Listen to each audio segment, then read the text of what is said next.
मन पे 70 दाग भी होंगे तो वो जहेज का लेप लगा के हर बेटी को भी आने की ताकत रखते। ये फिक्र तो उस गरीब को होती है ना जिसके पास इज्जत के सिवा कोई दौलत नहीं होती। ये तो वो सोचेगा जिसके दामन में सिर्फ इज्जत ही इज्जत है। बेटी को देने के लिए मर्सिडीज फॉर्च्यूनर नहीं है, बेटी को देने के लिए 4 व्हीलर नहीं है। वो सोचता कि सिर्फ मेरे पास इज्जत रह गई है ताकि ये इज्जत बची रह जाए। खुदा के वास्ते अमीरों से भी गुजारिश है, कमजोरों से भी गुजारिश है, ताकतवर लोगों से भी गुजारिश है। पूरी कौम की इज्जत का सरमाया आज हमारी निगाहों के सामने है। अगर अब भी हमने अपनी कौम को नहीं संवारा, इसकी सही से तामीर नहीं की, तो आने वाले 10 सालों में जो कौम का हाल होने वाला है उस हाल पर रोने के सिवा हमारे पास कुछ रह नहीं जाएगा। ओ खुदा के वास्ते ऐसे तामीरी अड्डे बना दो, ऐसी तामीरी इदारे बना दो कि हमारी बेटियों को गैर का मुंह देखना ना पड़े। अरे बेटियों की बात तो छोड़ो, अगर बेटों को भी तालीम देनी होती है हम गैर के आगे गधे बन के खड़े होते हैं, 10-5 लाख डोनेशन देते हैं, तब जाके हमारे बच्चों को एक अच्छी यूनिवर्सिटी में एडमिशन मिलता है। उसके बाद भी सीट के लिए हाथ बांधे खड़े रहते हैं। कब तक गुलामी करते रहोगे, कब तक दूसरों के तलवे चाटते रहोगे? बंद करो ये तमाशों की महफिलें, आगाज करो तालीम के मयार इदारों का और ये जमाने को बता दो हम मोहम्मद अरबी के गुलाम हैं। ना कल किसी के मोहताज थे, ना आज किसी के मोहताज हैं। खुदा ने मुस्तफा के गुलामों को वो ताकत बख्शी है कि हम जब चाहे जहां चाहे वहीं से खड़े होकर के अपनी कौम की मयार का आगाज। नारे तकबीर, नारे रिसालत, बस लगे आला हज़रत जिंदाबाद जिंदाबाद। तो याद रखे दीन की जिम्मेदारी हर मुसलमान की है। मिंबर से लेके नीचे तक, पीर से लेके मुरीद तक, उस्ताद से लेके शागिर्द तक, बाप से लेके सलामत रहे, बाप से लेके बेटे तक, सब पे लाजिम है। और दीन की जिम्मेदारी सबको करनी चाहिए। पूरी कोशिश रहे जिस जगह पे बैठे हो ना, मैं बड़े फख्र से कहता हूँ इस जमीन पे ना आज सिलसिले कादरिया, चिश्तिया, नक्शबंदिया, सोहरवर्दिया, चारों बड़े सिलसिलों का फैजान जारी हो सारी है। जिस जमीन पे आज बैठे हो ये चारों बड़े सिलसिले आज यहाँ एक संगम बना हुआ है। यहाँ पे कादरी सिलसिले का फैजान भी है, यहाँ नक्शबंदी का भी है, सोहरवर्दी का भी है, सिलसिले चिश्तिया का भी है। चारों सिलसिलों का फैजान जारी है। मैं आपसे एक बात कहूं, आप अगर तारीख पढ़े ना, तारीख में बहुत बड़ा नाम सरकार मुजद्दिद अल-फैसानी का नाम है। समझ रहे मेरी बात? जी, मैं मुझे बात याद आ गई तो कह रहा हूँ दीन की जिम्मेदारी हर बंदे की है। कौन? मुजद्दिद अल-फैसानी। जब अकबर जैसा मनहूस बंदा खड़े होकर के दीन इलाही की बुनियाद डालता है। और याद रखिएगा, दुनिया को बता दो और आप भी ईमान मजबूत कर लें कि ये इस्लाम है, लावारिस नहीं है। जब जरूरत पड़ेगी अल्लाह फिर से कोई सलाहुद्दीन अय्यूबी पैदा फरमाएगा, फिर से इसी इस्लाम के अंदर मुजद्दिद अल-फैसानी आएगा। आप देखना ये दीन लावारिस नहीं रहना, इस दीन पे मुस्तफा का बड़ा खास करम है। समझ रहे ना मेरी बात? तवज्जो है सारे लोगों को। पढ़े मुजद्दिद अल-फैसानी को। अकबर ने दीन इलाही की बुनियाद रखी, माअज़ल्लाह उसने जो रस्में पैदा कर दी थी, हद तो ये हो गई थी कि लफ्ज़ मोहम्मद नाम रखने पे पाबंदी लग गई थी। मोहम्मद नाम रखने तक पे पाबंदी लग गई थी।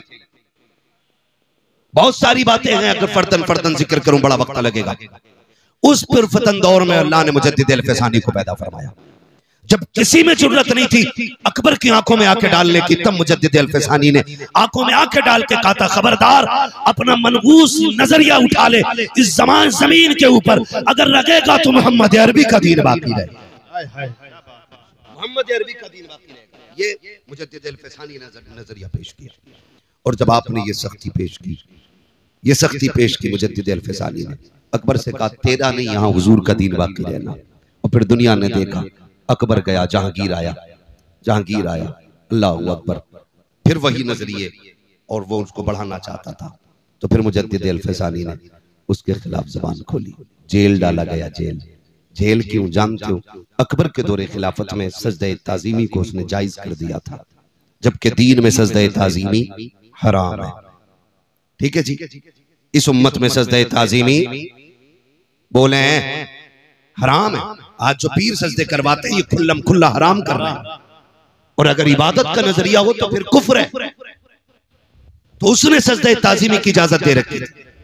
मुजद्दिद अल-फैसानी ने कहा नहीं हो सकता है, हम सजदा सिर्फ अल्लाह को करते हैं, बेशक बाकी किसी को सजदा नहीं करते। उसने कहा यार इसका एक बार सर झुक जाए, थोड़ा ही झुकवा दो, फिर कौम के लिए दलील बन जाएगा कि मुजद्दिद अल-फ़सानी ने सजदा कर लिया। मैं बताऊं एक तरकीब। कहा उसने कहा चौखट छोटी कर दो। जब आएंगे ना शेख अहमद फारूक सरहंदी तो फिर गर्दन झुका के आएंगे और इतना ही काफी हो जाएगा। लेकिन दीवाने की नजरों को जहां देख रहा है, दीवाना खुदा जाने कहां देख रहा है। चौखट छोटी कर दी गई। मुजद्दिद अल-फ़सानी समझ गए कि ये चौखट छोटी क्यों हुई है। अल्लाह वाले भी अल्लाह वाले होते, लोग पहले सर बढ़ाते तो झुकना पड़ता, आपने पहले पैर बढ़ाए, सर सीधा रखा, अंदर आ गए। उसने देखा लो सर फिर भी नहीं झुका, उसे आया गुस्सा, उसने कहा जेल में डाल दो। किधर डाल दो? जेल में। इधर जेल में। आज लोग कहते ना ना सच की बात न करना, जेल हो जाएगी। क्या करेंगे? पकड़े जाएंगे। मुजद्दिद अल-फ़सानी ने कहा मंजूर है, जेल में डाला गया। लेकिन अल्लाह वाला जहां बैठ जाता है, वो कहा था ना किसी ने, अली वाले जहां बैठे वही जन्नत सजा बैठे। जेल के अंदर गए, जाकर के आपने वहां दीन की तबलीग शुरू की है। तो कैदियों से लेकर के सिपाहियों तक, सिपाहियों से लेकर जेलर तक, सारे आपके मुरीदी के हल्के में आ जाते हैं, सारे आपके पीछे दस्तबस्ता खड़े हो जाते हैं। आपकी ये शान शौकत देखी है। एक दिन जहांगीर की बेटी के ख्वाब में मुस्तफा जाने तशरीफ ले आते हैं। जब उसने ख्वाब में देखा सरकार आए हुए हैं, लेकिन आका करीम नाराज है। जहांगीर की बेटी ने कहा था सरकार नाराज क्यों है? कहा राजी कैसे हो जाऊं, मेरा बेटा तुम्हारी जेल के अंदर कैद है और मुझसे रजामंदी की उम्मीद रखते हो। उसने बेटी ने उठ के सुबह बाप से कहा बादशाह वक्त सुन ले, रात मैंने मुस्तफा को ख्वाब में देखा है, आका का चेहरा उतरा हुआ था, सरकार गुस्से में थे और कह रहे थे मेरे बेटे को कैद में डाला है, इसलिए मैं तुमसे नाराज हूँ। का खैरियत चाहते हो तो जल्दी से उसको कैद से आजाद किया जाए। जब ये खबर बादशाह ने हजरत मुजद्दिद अल-फ़सानी को पहुंचाई कि हम तुम्हें आजाद करना चाहते हैं, बाहर निकल आओ। अब अल्लाह वाले भी अल्लाह वाले होते हैं। आज के कैदी को खबर मिल जाए कि तुम आजाद कर दिए गए हो, कूदता हुआ दौड़ता है, फटाफट भागता है कि लो जी आजादी मिल गई है। मगर वाहरे मेरे मुजद्दिद, तेरे हौसले को सलाम, तेरी अज़मत और रिफ़त को सलाम। बादशाह के वक्त कह रहा है तुम्हें आजाद कर दिया गया है, लेकिन मुजद्दिद अल-फ़सानी ने कहा था ना ना ना ना, मुझे आजादी नहीं चाहिए। का फिर मेरी कुछ शर्तें हैं। का कौन सी शर्तें हैं? का पहली शर्त तो ये है कि जितने लोगों को तुमने हक बोलने की बुनियाद पे जेल में डाला है, मुझसे पहले उन्हें आजाद करना पड़ेगा, पहले उनको आजाद किया जाए। मेरी दूसरी शर्त ये है कि जो अकबर ने दीन इलाही की बुनियाद रखी है, उस बुनियाद को उखाड़ करके दीन मुहम्मदी को कायम करना पड़ेगा। बादशाह परेशान हो गया। उसने कहा इसके अलावा का ये शर्तें पूरी करो तब मुझे आजादी चाहिए, वरना मैं नहीं आ सकता। उधर जहांगीर के सामने मुस्तफा का चेहरा भी था, इधर बादशाह के वक्त के सामने मुजद्दिद अल-फ़सानी की शर्तें थी, उसको झुकना पड़ा और ये कहना पड़ा। बादशाह ने कहा था ओ मोहम्मद अरबी के गुलाम आजा, कुर्सी तो मेरी है लेकिन हुकूमत आज से इस जमीन पे तेरी चलाई है। सुभान, नारे तकबीर, नारे तकबीर, नारे रिसालत, नारे रिसालत, उर्से मुक़द्दस, नारे तकबीर।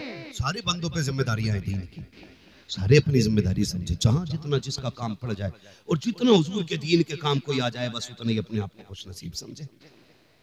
ये नहीं है कि आप हज करके आ रहे हो, 3 हज करिए, कह रहे अल्लाह का शुक्र है मौलाना इस साल में 6 उम्रे करे, 6 नहीं 8 कर ले। लेकिन अगर तेरे पड़ोस में कोई गरीब भूखा सो रहा है तो बता तेरे उम्रों का क्या बनेगा? मुझे बताना, अगर तेरे पड़ोस में कोई यतीम बच्ची गुर्बत की बुनियाद पे जिसके बाल सफेद हो गए, तो अल्लाह क़यामत में तेरे उम्रों पे तुझे जन्नत का टिकट देगा।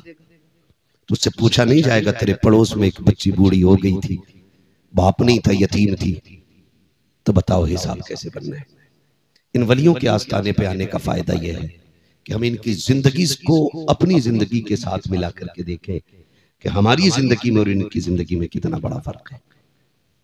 मजार सबके नहीं बनते, मजार उनके बना करते हैं जो रब रसूल के मोहब्बत में दुनिया से बेपरवाह हो जाते हैं। जो अल्लाह और उसके रसूल के हो जाते मजार उनके बना करते, मजार उनके बना करते। नौजवान मेरे सामने बैठे, गुजारिश है मेरी आपसे, रवैये अच्छे कर लें, हुजूर के दीन की मदद करें और जितना जिससे हो सके हुजूर के दीन के साथ खड़ा हो। ये आज की सबसे बड़ी जरूरत है। और आखिरी बात कह दूं, अपनी सफों में मोहब्बतें पैदा करो, झगड़ों से निकलो, इत्तेफाक पैदा करो। ये जो मेड़े काट काट के लड़ाइयां मार रखी हैं ना, ये जो बीगे और बीसों के झगड़े बंद कर दो। आज तक कभी किसी का भला पूरा नहीं हुआ है। 100 बीघे वाला भी गज भर कब्र में लेटा है, 2 बीघे वाला भी लेटा है। पता अगर तूने 2 बीघा 4 बीघे किसी की मार के अगर जमीन बढ़ा भी ली तो तेरी कब्र में कौन सा अलग से तख्ता लगेगा। अगर जमीन की कसरत कब्र के रुतबे बुलंद करती तो मैं भी कहता 2-4 बीघे मेरे लिए भी हड़प लेना। लेकिन नहीं जानते हुए नाम वरबे निशान कैसे कैसे, जमी खा गई आसमां कैसे कैसे, बड़े बड़े कब्रिस्तान में लेटे। अगर ये नशा ना उतरता हो ना दौलत का तो कभी कब्रें जाके देखो टूटी पड़ी है। फाथा तो बड़ी बात है, कोई मिट्टी डालने तक नहीं आ रहा है। कई कब्रों के तख्ते दिख रहे और कई कब्रों में हड्डियां नजर आती है। कभी कब्रिस्तान जाओ, क्या वो हमारी तरह नहीं थे? क्या उनके जमीन पे घर नहीं थे? क्या वो जायदादों के वारिस नहीं थे? क्या उनके पास जमीन और पैसे नहीं थे? सब था, लेकिन कब तक? जब तक सांस नहीं रुकी है। जिस दिन सांसों की माला टूटी और सांसें मोती बन के हवा में बिखर गई ना, समझ लेना फिर उसके बाद कुछ नहीं रह जाएगा। खाली हाथ आए थे, खाली हाथ जाएंगे, खाली हाथ जाएंगे। तो फिर नियत ये करो, दौलत भले कम हो लेकिन नेकी ज्यादा होनी चाहिए। करेंगे इंशाल्लाह। दौलत भले कम हो लेकिन नेकी ज्यादा रखिएगा। और अपनी कोशिश ये करें कि मुआशरे को बेहतर करें, बहन बेटियों को पर्दा सिखाएं, मुस्तफा की शरीयत की पाबंदी सिखाएं। फरमाया गया या अय्युहल्लज़ीना आमनु दुखुलू फिस्सिल्मी काफ़ा, ईमान वालों पूरे पूरे इस्लाम में दाखिल हो जाओ। हमारा जाहिर और बातिन इस्लाम जैसा होना चाहिए, मोहम्मद अरबी के जैसा होना चाहिए। तुम नहीं जानते, कुरान कहता है लतुसअलुन्ना यौमा इज़िन अनिन नईम, क़यामत के दिन एक एक नेकी के बारे में पूछा जाएगा। चल मैंने तुझे गाड़ी दी थी, बता इसका काम दीन में कितना लगाया तूने। मैंने तुझे साइकिल दी थी, इससे दीन का कितना काम किया तूने। मैंने तुझे बंगला दिया था, मैंने तुझे इमारतें दी थी, मैंने तुझे करोड़पति बनाया था, बता क्या किया तूने दीन के लिए। फिर हिसाब लगाना है, कितना पैसा तमाशे पे लगा के आए, कितना पैसा ढोल तमाकों पे लगा के आए, कितना पैसा रब के कुरान के लिए लगाया गया, कितना पैसा दीन के लिए लगाया गया। एक एक रत्ती रत्ती का हिसाब होना है। सारे फिर तैयारी करें अपनी अपनी, और इन बुजुर्गों से चूंकि हमारे पुराने रिश्ते रहे गए, इसलिए कि अल्लाह ने वली अहले सुन्नत में पैदा किए गए और अहले सुन्नत ही के अंदर अल्लाह ने अल्लाह वाले अता किए। ये याद रखिएगा, इनसे हमें जुड़े रहना है और जुड़ने के साथ साथ इनकी जिंदगी पे फोकस करना है कि ये वली कैसे बने। क्या बेटे की शादी पे डीजे बजवाया था या बारात को खड़े होकर खाने खिलवाते थे? ये इनके मजार से आवाज आएगी बकलूल, विलायत डांस करने से नहीं मिलती है। विलायत रब को रात को रब की बारगाह में मुसल्ले पे खड़े होकर आंसू बहाने से मिला करती है। दिन में रोजे रखने से विलायत मिलती है, कुरान पढ़ने से विलायत मिलती है। ये सारी चीजें वो तब अल्लाह वली बनाया करता है। तो इसलिए मेरी गुजारिश है, बुजुर्गों की जिंदगी को अपनाओ, कुरान के करीब हो जाओ, मस्जिदों के करीब हो जाओ, मुसल्ले बिछाने के आदी हो जाओ, रब को रो के दिखाने के आदी हो जाओ। वक्त कट गया है, मौतें हो रही, अब तो होलसेल में हो रही। पहले इक्का दुक्का होती थी, अब थोक में हो रही है। पूरी पूरी गाड़ी साफ हो जा रही। हाँ, बारात से लौट के आ रही थी गाड़ी, 9 मरे उसके अंदर। क्या है ये? क्या है? किसी बुजुर्ग से कहा था नसीहत फरमा दे, उन्होंने कहा था चल तुझे क्या नसीहत करे। कहा कभी जनाजे देखे? कहा हाँ। कहा जिसे जनाजों से नसीहत हासिल नहीं हो सकी उसे तकरीरों से क्या नसीहत मिल सकती है। जनाजे देखकर नसीहत हासिल करें। एक दिन हमें भी आना है, कह रहा जल्दी लेके चलो, मर गए फला साहब, जल्दी लेके चलो। इसे तू नहीं लेके जा रहा, ये तुझे लेके जा रहा है कब्रिस्तान। इसे तुम नहीं लेके जा रहे हो, ये तुम्हें लेके जा रहा है और ये तुम्हें दिखा रहा है देखो आज मैं आया हूं, कल तुम्हें यहां आके लेटना है।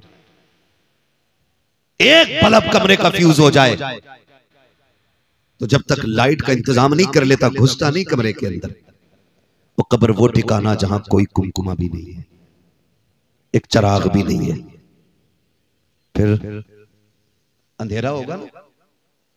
डर क्यों रे, बोलो ना, अंधेरे का घर है ना, फिर चिराग जलाया हमने। तैयारी की कोई? क्या तैयारी की? जो होगा देखा जाएगा। मौलवियों की बातें ऐसी रहती हैं। मस्जिद से निकल के कह रहा है सब ठीक है, लेकिन इमाम साहब का पैर हिल गया था, इमाम साहब की किरात सही नहीं है, मजा नहीं आ रहा, मजा। ये मस्जिद से निकल के कह रहा है, जिसे बिस्मिल्लाह याद नहीं वो इमाम की किरात को गलत कह रहा है। हाँ, और मालूम है ये क्या क्यों रहा है? मजा नहीं आ रहा। इसके बेटे की फाता में इमाम साहब लेट हो गए, इसलिए झगड़ा निकाल के कह रहा है नहीं नहीं इमाम साहब की किरात अच्छी नहीं है। अगर इससे पकड़ के पूछ लो ना दुआए कुनूत सुना, तो कह रहा पता नहीं जी दुआए कुनूत होती क्या है। अगर इससे पूछो ना उम्मत किसकी है, तो कह रहा भूरों के मोहल्ले में रह रहा हूँ, इसे उम्मत तक की तमीज नहीं है। उलमा पे उंगलियां उठाने वालों, हाथ जोड़ के तुमसे कहता हूँ खुदारा अपने उलमा का एहतराम करना, अपने इम्मा के खिलाफ मत जाना। जो कौम अपने रहनुमा के खिलाफ जाया करती है उसकी दुनिया भी बर्बाद कर दी जाती है, आखिरत भी बर्बाद कर दी जाती है। तैयारी पूरी है, जो होगा देखा जाएगा। कब्र के सवाल जानते हो कितने सवाल होने कब्र में? कितने? इनकी उंगली देख के ना बताओ, हो सकता है मैं इनके इशारे से इत्तेफाक ना रखता हूं। कितने सवालों ने? 3 होने। तैयारी तो फिर पक्की हो गई होगी। हाँ बहुत अच्छे। कह रहा मौलाना हम यहाँ उर्दू बोलते हैं, कब्र में अरबी कैसे बोलेंगे? मैंने कहा यहीं सीख ले मेरे भाई, अल्लाह की तौफीक से अल्लाह जब आसानी फरमाएगा तो सब समझने लग जाएंगे, सब समझने। मगर बहरहाल तैयारी भी करनी है, तैयारी भी करनी है। इंतकाल होते हैं, मैयत होती है तो लड़का खड़े होकर कह रहा हमारे अब्बा पे किसी का कर्जा हो तो माफ कर दियो, और लड़के को भी बता 3 बीघे हमारे अब्बा मेरी बेईमानी की जोत रहे।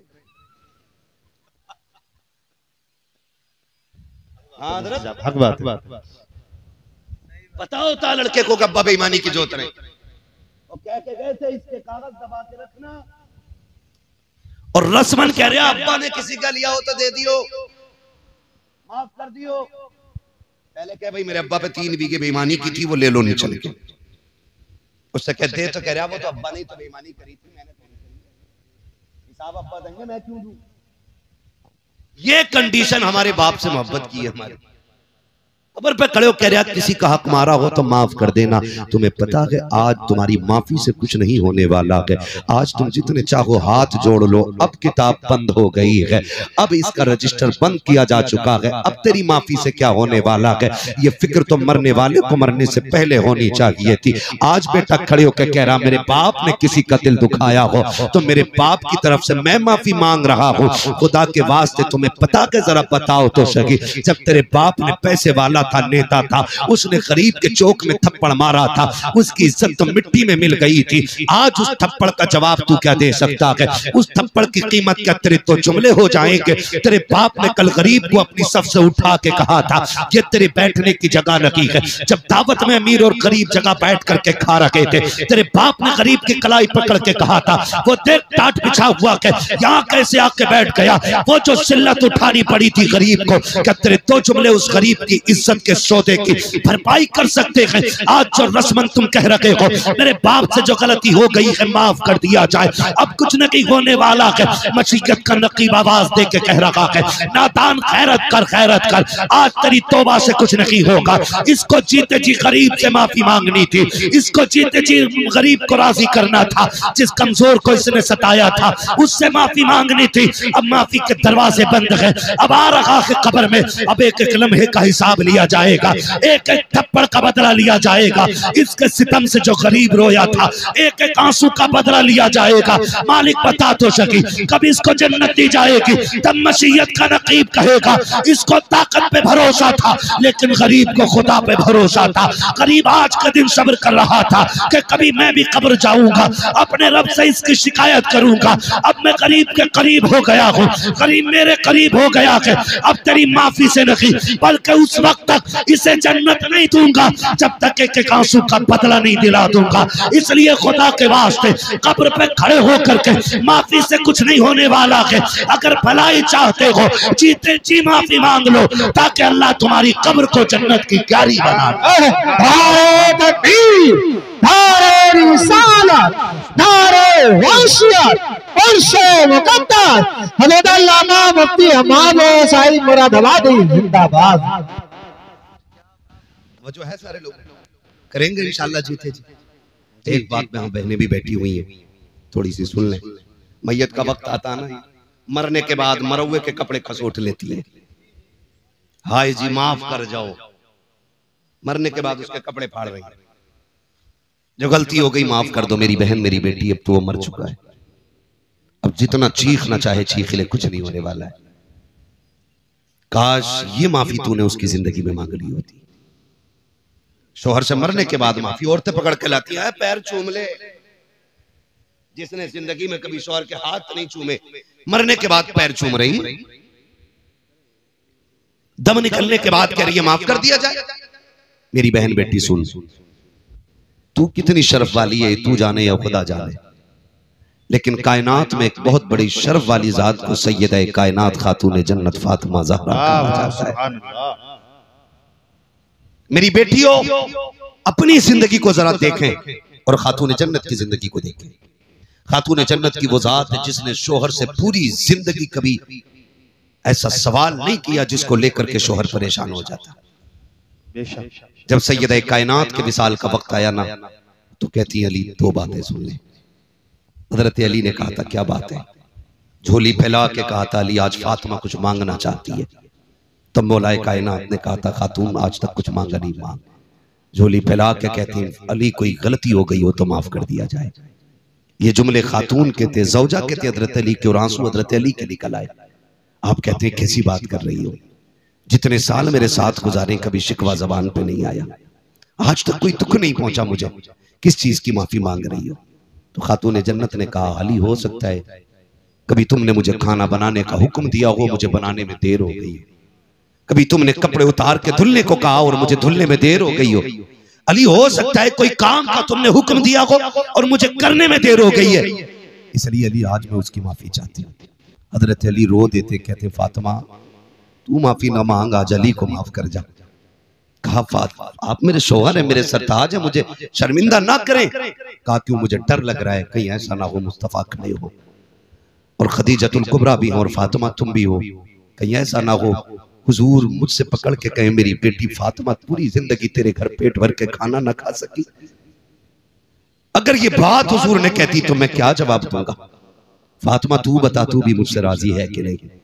मैं अपनी बहनों बेटियों से कहना चाहूंगा, बहनों बेटियों जिंदगी 4 दिन की है, जवानी 30 साल की है, ये रंग बिरंगी जिंदगी के 30 साल है, इनको गुजरने में वक्त नहीं लगता है। इंतजाम अंजाम आखिर मौत है, ठिकाना आखिर कब्र है। मेरी बेटी ये 30 साल संभल के गुजार ले, सिर्फ 30 साल संभल के गुजार ले, और फिर शोहर के साथ साबिरा और शाकिरा होके कब्र में आ। तेरी कब्र पे अजान ना भी पड़ी जाएगी, अगर तू साबिरा बन के कब्र तक आएगी तो रोशनी का इंतजाम करके जन्नतुल बकी से खातून जन्नत फातिमा ज़हरा आ जाएगी। ये हर बेटी से मेरी गुजारिश है कि अपने शोहर का एहतराम करे। हर भाई से मेरी गुजारिश है जीते जी अपने भाइयों से माफी मांग ले, वरना ऐसा ना हो कि मौत आ जाए और हमें माफी मांगने का वक्त ना मिल सके। मैं अक्सर एक बात कहता हूँ, उजाले अपनी यादों के हमारे साथ रहने दो, न जाने किस गली में जिंदगी की शाम हो जाए। अल्लाह हमें हुजूर की जिंदगी के वो रोशनी अता करे कि जिस रोशनी में हम अपनी जिंदगी को हुजूर की जिंदगी की रोशनी के मुताबिक गुजारने की कोशिश करेंगे। इंशाअल्लाह माफ करेंगे एक दूसरे को, इंशाअल्लाह अच्छी रखेंगे इंशाअल्लाह। अगर रिस्क में तंगी आएगी, ब्याज लोगे नहीं, रिश्वत लोगे नहीं, हराम लोगे नहीं, अगर तंगी आ जाए मुसल्ला लेंगे, मस्जिद की तरफ जाएंगे इंशाअल्लाह।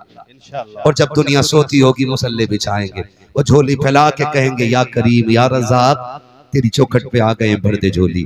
खुदा की कसम एक बार मांगोगे अल्लाह 7 पुश्तों के रिस्क का इंतजाम। सुभान अल्लाह, बेशक फरमाया गया या अय्युहल्लज़ीना आमनु उदखुलू फिस्सिल्मि काफ़ा, ईमान वालों पूरे पूरे इस्लाम में दाखिल हो जाओ। अल्लाह हमारी नस्लों को मसलक आला हज़रत की रोशनी में जिंदगी गुजारने की तौफीक अता फरमाए। और हमें हमारे बुजुर्गों के फयूज़ व बरक़ात से मालामाल फरमाए। हम अपने मज़ारों पर इसी तरह उर्स करें कि महफिलें इनकी हों, तज़किरे मदीने वाले मुस्तफ़ा के होने चाहिए। ऐसी ही खूबसूरत महफिलें सजाएं, और जो लोग भी ऐसी महफिलों में जाते हैं जहाँ पे तमाशे हों, ढोलक हों, वो रातें बर्बाद करके आते हैं, जिंदगी तबाह करके आते हैं। अल्लाह हमारे नौजवानों को अक्ल सलीम अता फरमाए और हमारे मज़ारों के सज्जादगान को इसी तरह की समझ और इसी तरह की सूझबूझ अता करे कि उनके मज़ारों पे दुनिया भी तमाशे नहीं, मदीने वाले के जिक्र की महफिलें सजती रहे। बस जो हुए अगलात उनको माफ फरमाए रब्बे कायनात। जिंदगी ने दिया साथ, फिर होगी मुलाकात, चमन रहा फूल खिलेंगे, जिंदगी रही फिर मिलेंगे, मुसाफिर हम भी मुसाफिर हो तुम भी, किसी मोड़ पर फिर मुलाकात होगी। सारे लोग कलमा शरीफ पढ़ लीजिए, ला इलाहा, और जोर से ला इलाहा इल्लल्लाह।